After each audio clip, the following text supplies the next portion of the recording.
मारे जाने के बाद पृथ्वीवासी आत्मसमर्पण कर देते हैं। जैक और पिंडोरा वासी सभी को वापस पृथ्वी पर भेज देते हैं। लेकिन कुछ लोग रुकते हैं जो शुरू से पिंडोरा के लिए वफादार थे। उनके साथ एक बच्चा भी रुकता है क्योंकि वो इतना छोटा था कि वो स्पेस ट्रेवल नहीं कर सकता था। उसका नाम स्पाइडर है और वो कर्नल का ही बेटा होता है। इधर जैक को कबीले का सरदार बना दिया जाता है। उसके 3 बच्चे हैं, बड़ा नितेम, दूसरा लोआक और लड़की टुक। साथ ही डॉक्टर कीरी के भी एक बेटी होती है। वो लोग उसका नाम भी कीरी ही रखते हैं। जैक और उसका परिवार कीरी को गोद ले लेता है। ये सभी साथ हंसते खेलते बड़े हो रहे होते हैं। इनके साथ स्पाइडर भी बहुत अच्छे से घुल मिल जाता है। वो उनको अपने परिवार के जैसा ही मानता है। लेकिन जैक की पत्नी नितेरी, जिसको वो अपने दुश्मन कर्नल के बेटे होने की वजह से पसंद नहीं करती, जैक अपने बड़े बेटे को शिकार करना सिखाता है। अब वो पल जैक के लिए बहुत इमोशनल होता है। इनका समय खुशियों से बीतने लगता है। तभी एक रात अचानक से जैक और नितेरी को आसमान में शिप दिखाई पड़ते हैं। दोनों घबरा जाते हैं और वो सभी शिप उतरने से पहले ही उनके जंगल और जानवरों को जला डालते हैं। इतनी ज्यादा तबाही देखकर जैक परेशान और नितेरी टूट जाती है। इस बार वो पहले से भी कहीं ज्यादा तादाद में मशीनरी लाते हैं। फिर 1 साल बीत जाने के बाद पृथ्वीवासी कर्नल का क्लोन एक अवतार में बना लेते हैं, जिसमें वो उसकी सारी याददाश्त डाल देते हैं। पर उसको ये याद नहीं रहता कि वो मरा कैसे था, क्योंकि उसकी वो सारी यादें कर्नल खुद वीडियो में सेव करता है जब वो जिंदा था। और वो मरने से पहले की सारी कहानी वो अपने अवतार को वीडियो के जरिए सुनाता है। इधर जैक अपने कबीले की मदद से उनके गोला बारूद की सप्लाई पर हमला करके उनको लूट लेता है। इधर कर्नल अपने साथियों को पिंडोरा पर फिर से हमला करने और किसी भी हालत में जैक को पकड़ने का प्लान बनाता है और फिर अपने साथियों के साथ पिंडोरा पर अपने लोगों के मिलिट्री बेस पर पहुंचता है। वहां वो अपने जनरल से मिलता है। जनरल उसे बताती है, हमने पिछले 1 साल में इतना ज्यादा काम और कंस्ट्रक्शन किया है जितना पिछले 30 सालों में नहीं हुआ था, और हमें इस ग्रह को अपने लोगों के लिए पर्याप्त बनाने से पहले इन पिंडोरा वासियों का इलाज करना होगा, क्योंकि ये अब पहले से ज्यादा हमला करने लगे हैं, जिसकी वजह से हमको जान और माल का बहुत नुकसान हो रहा है। फिर वो जनरल कर्नल को वहाँ भेजती है। कर्नल उसी जंगल में उतरता है जहाँ उसकी मौत हुई थी। इत्तेफाक से जैक के बच्चे और स्पाइडर भी वहाँ खेलने आते हैं। वो वहाँ कर्नल और उसकी टीम को देखकर समझ जाते हैं ये कबीले के नहीं बल्कि पृथ्वीवासियों के अवतार हैं। कर्नल वहाँ पड़े बैटल रॉबर्ट सूट को चेक करता है और उस पर अपना ही नाम देखकर समझ जाता है कि ये कंकाल उसी का है। फिर वो अपने सीने में घुसे तीरों को देखता है। तभी जैक का बेटा लोआक अपने वॉइस डिवाइस की मदद से जैक को वहाँ की सारी स्थिति बता देता है। जैक और नितिरी सारी बात सुनकर परेशान हो जाते हैं और वो उन बच्चों को बिना कोई आवाज करे वहाँ से निकलने के लिए कहते हैं। अब बच्चे वहाँ से निकलने लगते हैं पर कर्नल के आदमी उन सबको पकड़ लेते हैं। कर्नल उनकी उंगलियों को देखकर समझ जाता है कि ये हाफ ब्रीड हैं, क्योंकि पिंडोरियंस की 4 ही उंगली होती है और इनकी 5 थी। कर्नल लोआक को देखकर पहचान लेता है कि ये जैक का ही बेटा है, लेकिन स्पाइडर कर्नल को देखकर अजीब सा महसूस करता है। अब कर्नल लोआक से उसके पिता के बारे में पूछता है पर वो उसको कुछ नहीं बताता। तो कर्नल जैसे ही कीरी को मारने जाता है तो स्पाइडर भड़क जाता है। कर्नल उससे उसका नाम पूछता है। वो अपना नाम बताता है तो कर्नल को पता चलता है कि स्पाइडर उसी का बेटा है। वो उससे पूछता है, उन्होंने तो सबको पृथ्वी पर वापस भेज दिया था, तो तुम क्यों नहीं गए? तो स्पाइडर बताता है, मैं बच्चा था और इतने छोटे बच्चे स्पेस ट्रेवल नहीं कर सकते थे, इसलिए। फिर कर्नल जर्नल को अपनी लोकेशन बताता है। जर्नल उससे 10 मिनट में वहाँ पहुँचने को बोलती है। इतने कर्नल अपनी आखिरी समय का रिकॉर्डेड वीडियो देखता है जो उसे अपने बैटल रॉबर्ट सूट की मेमोरी में मिला था। अब उसको पता चलता है कि वो आखिर कैसे मरा था। अब कर्नल जनरल के आने का इंतजार करता है पर उससे पहले ही जैक और नितेरी वहाँ आ जाती है और फिर उनकी कर्नल और उसकी टीम के साथ लड़ाई होती है जिसमें वो अपने बच्चों को बचा लेते हैं। पर एक धमाके के प्रेशर से स्पाइडर बेहोश हो जाता है। कर्नल उसको उठाकर अपने साथ ले जाता है। कीरी रोते हुए जैक से कहती है कि वो स्पाइडर को ले गए हैं। जैक उसको गले लगाकर उसकी हिम्मत बांधता है। इधर जनरल स्पाइडर को टॉर्चर करके उन सभी का पता पूछती है पर स्पाइडर उसको कुछ नहीं बताता। कर्नल को ये सब अच्छा नहीं लगता कि वो उसको इतना ज्यादा टॉर्चर कर रही है, तो अचानक से उस टॉर्चर को रोक देता है। उस टॉर्चर की वजह से स्पाइडर की नाक से खून निकल आता है। अब कर्नल जनरल से कहता है कि ये मुझे जानता है, मैं अपने तरीके से इससे बात उगलवा सकता हूँ। तो जनरल उससे कहती है ये तुम्हारा बेटा नहीं है और कहकर वहाँ से चली जाती है। पिंडोरा पर जैक अपनी पत्नी से कहता है कि अब हमको ये जगह छोड़नी पड़ेगी क्योंकि स्पाइडर कर्नल के पास है और वो उससे सब उगलवा लेंगे। नितिरी वहाँ से जाने से मना करती है तो जैक उसे समझाता है कि वो सिर्फ मेरे और तुम्हारे लिए ही यहाँ आए हैं और अगर हम यहाँ रुके तो सारे कबीले को खत्म कर देंगे। इस बात को समझती हुई वो रोती हुई जैक के गले लग जाती है और चलने के लिए मान जाती है। इधर कर्नल स्पाइडर से बात करने आता है। वो स्पाइडर को अपना लॉकेट देता है। स्पाइडर उसे देखते ही तुरंत फेंक देता है। असल में वो अपने पिता से नफरत करता है क्योंकि वो जानता है कि उसके पिता ने लोगों पर बहुत अत्याचार करे और बेगुनाहों को जान से मारा है। कर्नल स्पाइडर से कहता है, मैं चाहता हूँ तुम बस मेरे साथ चलो, इससे तुम यहाँ बंधे नहीं रहोगे और मैं तुम पर किसी बात का दबाव भी नहीं दूंगा। अगली सुबह जैक अपना पद त्याग करके अपने परिवार को लेकर वहाँ से चला जाता है और बहुत दिनों तक एक लंबा सफर तय करने के बाद मेटकानिया लीफ आइलैंड पहुँचता है। उस आइलैंड पे रहने वाले कबीलों का रहन सहन उन लोगों से बिल्कुल उलट होता है। वो कबीला आसमान की जगह पानी के अंदर का शिकारी होता है। उस कबीले के लोग जैक और उसके परिवार का मजाक उड़ाते हैं क्योंकि उन सब के मुकाबले जैक और उसके परिवार की पूंछ बेहद पतली होती है, हाथ भी पतले होते हैं और उन सब के सामने वो बहुत कमजोर दिखाई पड़ते हैं। तभी उस कबीले का सरदार अपनी पत्नी के साथ वहाँ आता है और वो जैक से पूछता है, तुम यहाँ क्यों आए हो? जैक कहता है, हम यहाँ आपके कबीले में शामिल होने आए हैं। तो सरदार उससे कहता है कि तुम जंगली वासी हो और हम पानी के, तुम्हारी कोई भी कुशलता यहाँ काम नहीं आएगी। जैक कहता है, हम जल्दी सीख लेंगे। तभी सरदार की पत्नी बोलती है, ये हमारे जैसे पानी में तेज नहीं तैर सकते। और कीरी और बच्चों का हाथ देखकर कहती है, ये कोई सच्ची पैदाइश नहीं है, इनके शरीर में शैतान का खून है। तो जैक उसको अपना हाथ दिखाता है और कहता है, मेरे भी वैसे ही हैं और माँ एवा ने मुझे जीवन दान दिया है, उन्होंने ही मुझको कबूल किया है और अब मैं तुम में से एक हूँ। तभी नीतीरी बताती है, तुम सब जानते हो कि मेरे पति ने अपने दम पर पृथ्वीवासियों को हराकर हमारे कबीले को बचाया है। तो सरदार की पत्नी कहती है, और तुम अब खुद को छुपाते फिर रहे हो। जैक दोनों को शांत कराता है। तो सरदार जैक से कहता है, मैं तुम्हारी लड़ाई यहाँ तक नहीं लाना चाहता। तो जैक कहता है, मैं यहाँ लड़ाई नहीं, परिवार को सुरक्षित रखने के लिए यहाँ आया हूँ। सरदार उनको वहाँ रहने की इजाजत दे देता है और अपने लोगों से कहता है, इनको भी अपने भाई और बहनों के जैसा समझो, इनको एक बच्चे के जैसा समझकर हमारे सारे तौर तरीके सिखाओ, इन्हें तैरना सिखाओ जिससे ये अपने आप को बेकार न समझे। और फिर अपने बेटे और बेटी को उनकी जगह दिखाने को कहता है। अगले दिन सरदार के बच्चे जैक के बच्चों को पानी के अंदर ले जाते हैं और वो देखते हैं कि वो ज्यादा समय पानी के अंदर नहीं रुक पा रहे। वो उनकी तैरने में उनकी बहुत मदद करते हैं और उन्हें सारे तरीके बताते हैं। उसके बाद वो अपने पानी के जीवों को बुलाकर उनसे लोआक का बंधन करवाते हैं और उसको राइड करना सिखाते हैं। कबीले का सरदार वो सारी ही बातें जैक को भी सिखाता है। सरदार की लड़की ओआक को सांस खींचना और देर तक रोकना सिखाती है। जैक के बच्चे पानी के अंदर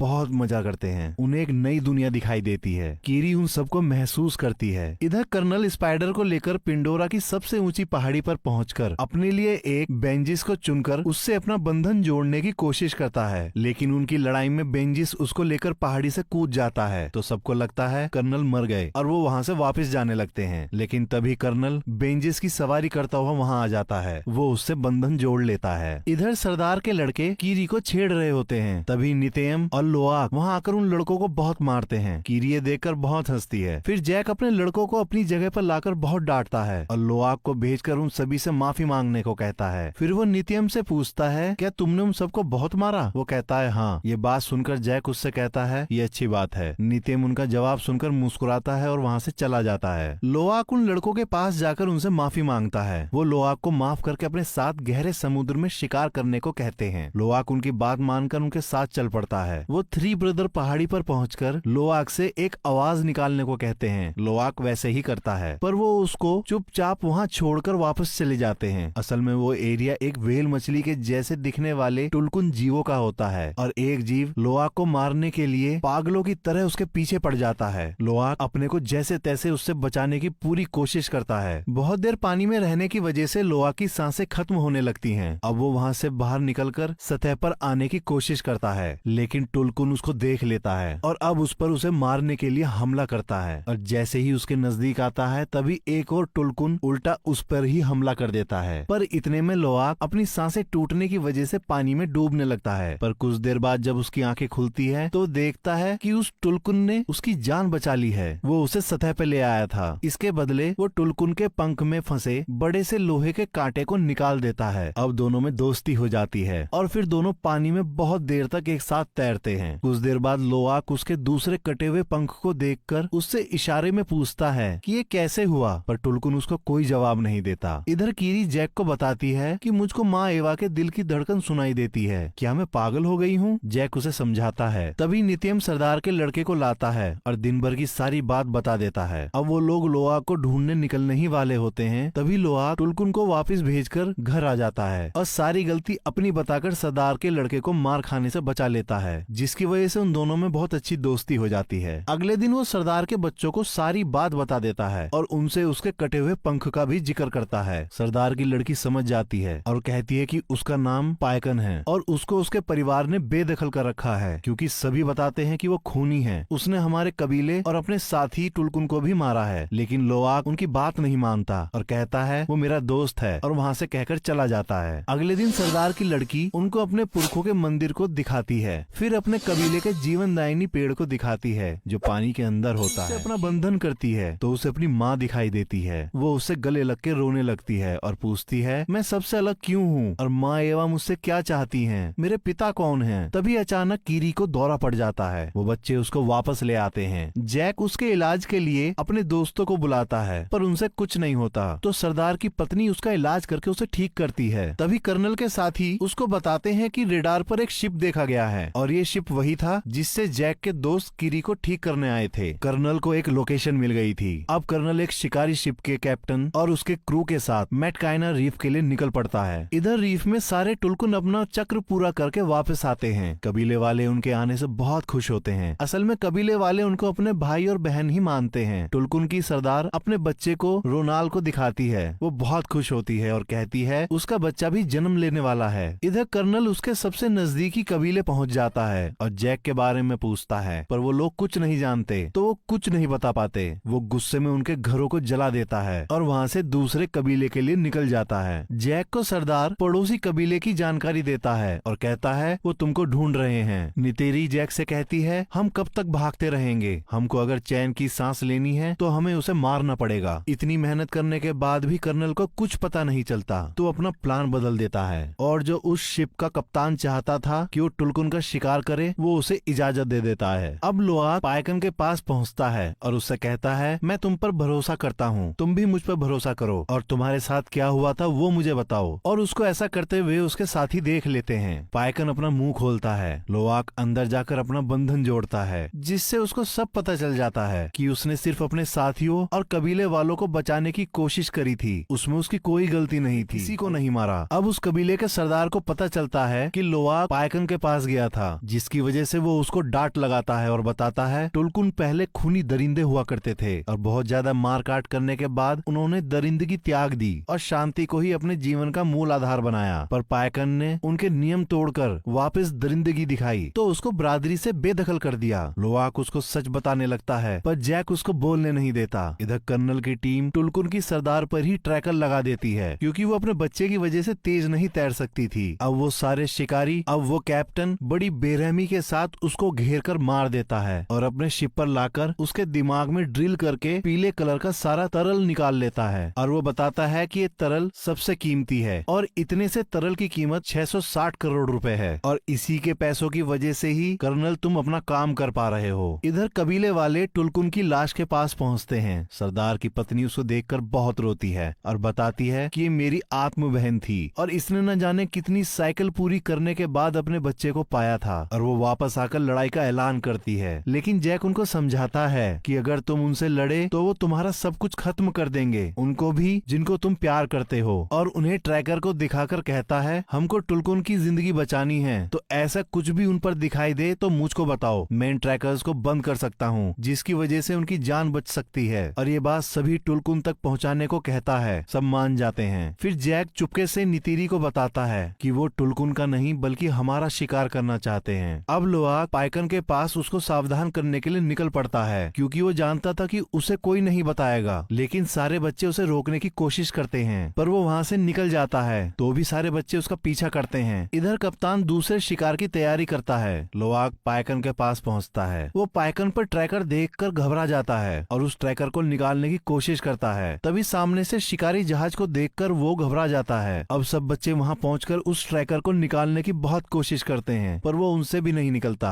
फिर लोआक अपने पिता को सब बता देता है। तभी जैक सरदार को बता देता है। वो सब तैयार होकर उनकी तरफ निकल पड़ते हैं। कर्नल उन बच्चों को टुलकुन के पास देखकर बहुत खुश होता है। बच्चे ट्रैकर को निकाल देते हैं और उसे समुद्र में फेंक देते हैं और खुद भी समुद्र में अंदर छुप जाते हैं और पायकन बचकर निकल जाता है। कर्नल छोटी सबमरीन से उनको पकड़ने का आदेश देता है। कुछ देर मशक्कत करने के बाद वो सरदार की बेटी और टुको जाल डालकर पकड़ लेते हैं। लोआक भी उनको छुड़ाने के चक्कर में पकड़ा जाता है। स्पाइडर ये देखकर उनके पास भागा आता है पर वो लोग उसे पकड़कर वापस अंदर ले जाते हैं। कर्नल उन तीनों बच्चों को वहीं बाहर डेक पर बांध देता है और जैक से अकेले आने को बोलता है, नहीं तो बच्चों को को मार देने की धमकी देता है। जैक खुद को सरेंडर करने को तैयार हो जाता है। पाइकन पानी के अंदर से लोआक को शिप पर बंधा देख गुस्से से पागल हो जाता है और समुद्र के अंदर पत्थरों को तोड़ने लगता है। अब वो उसको बचाने की ठानकर अपने सारे नियम फिर से तोड़कर शिप पर कूद पड़ता है और वहाँ सब कुछ तोड़ने लगता है। उसको देखकर शिप का कैप्टन उसका शिकार करने के लिए वहाँ आ जाता है और ये सब देखते हुए कबीले वाले भी लड़ाई में कूद पड़ते हैं। कप्तान पाइकन पर रॉकेट छोड़ता है पर वो अपने सिर नीचे कर लेता है, जिससे रॉकेट उससे टकराकर कप्तान के शिप पर ही फट जाता है। ऐसा देख कप्तान हैरान हो जाता है। अब उन सभी लोगों में बड़ी भयंकर लड़ाई शुरू हो जाती है और सब अपने दुश्मनों को मारने लगते हैं। इधर पानी के अंदर कीरी अपने बंधन को उनके जीवनदायिनी पेड़ से जोड़कर कर्नल की सबमरीन्स को तोड़ देती है, जिसको देखकर सरदार के लड़के बड़े हैरान होते हैं। शिप के अंदर स्पाइडर भी शिप के कंट्रोलर को तोड़ देता है, जिसकी वजह से शिप चट्टान से जाकर टकरा जाता है और उसमें पानी भरने लगता है। कप्तान अब पाइकन को पकड़ने के लिए तार से बंधे एंकर को उस पर शूट करता है, पर पाइकन बड़ी चालाकी से उससे बचकर अपने सिर से जानबूझकर उस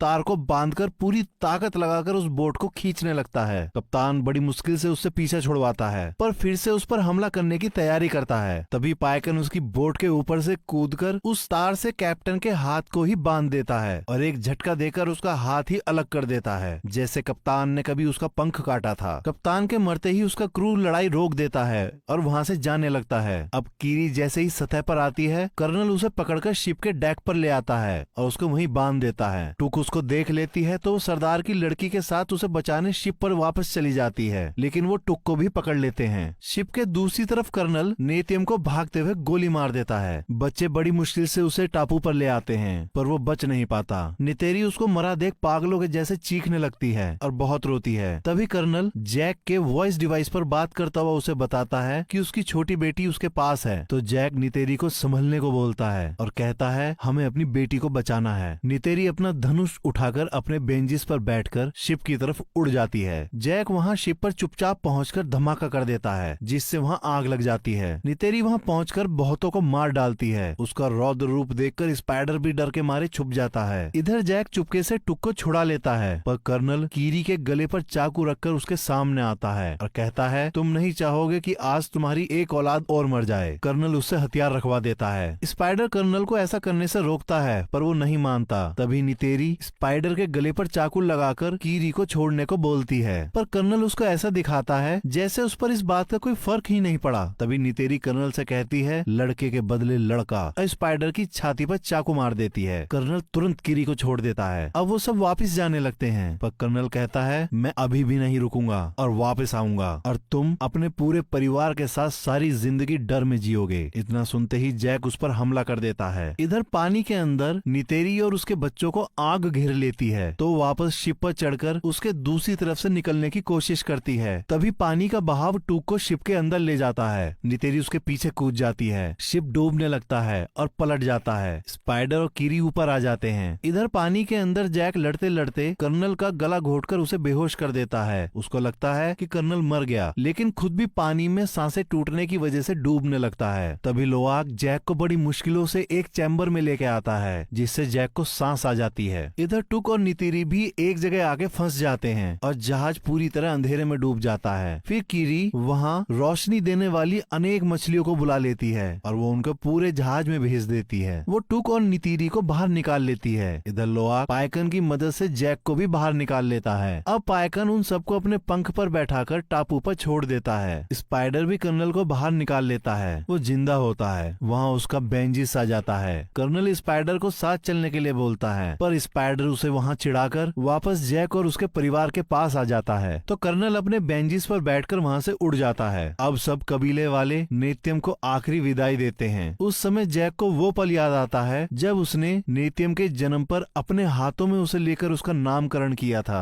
और अब वो उसको पानी के उस अंतहीन गहराई में दफन होते देख रहा था। उसका दिल टूट गया था। वो वापस आकर सरदार से कहता है हम कल चले जाएंगे। तो सरदार कहता है तुम्हारा बेटा अब हमारे देवताओं के पास है और तुम भी अब पानी के आदमी हो चुके हो, तो तुम हमारे कबीले का ही हिस्सा हो। फिर जैक और नितेरी उनके जीवनदायिनी पेड़ से अपना बंधन बांधते हैं। तभी जैक को वो समय दिखाई देता है जब नेतियम ने पहली बार शिकार किया था और वो बहुत खुश थे। नितेरी उनको देखकर खुश होती है। नितेयम सच में अब उनके देवताओं के पास था। वो उसका स्वर्ग था। वहाँ उसकी दुनिया में उसका परिवार उसके साथ था और कहानी यहीं खत्म हो जाती है। आशा करता हूँ कि आप सभी को ये एक्सप्लेनेशन पसंद आई होगी। और भी मूवी के एक्सप्लेनेशन सुनने के लिए आप हमारे इस चैनल को लाइक करें, सब्सक्राइब करें और साथ ही बेल आइकन दबाना ना भूलें।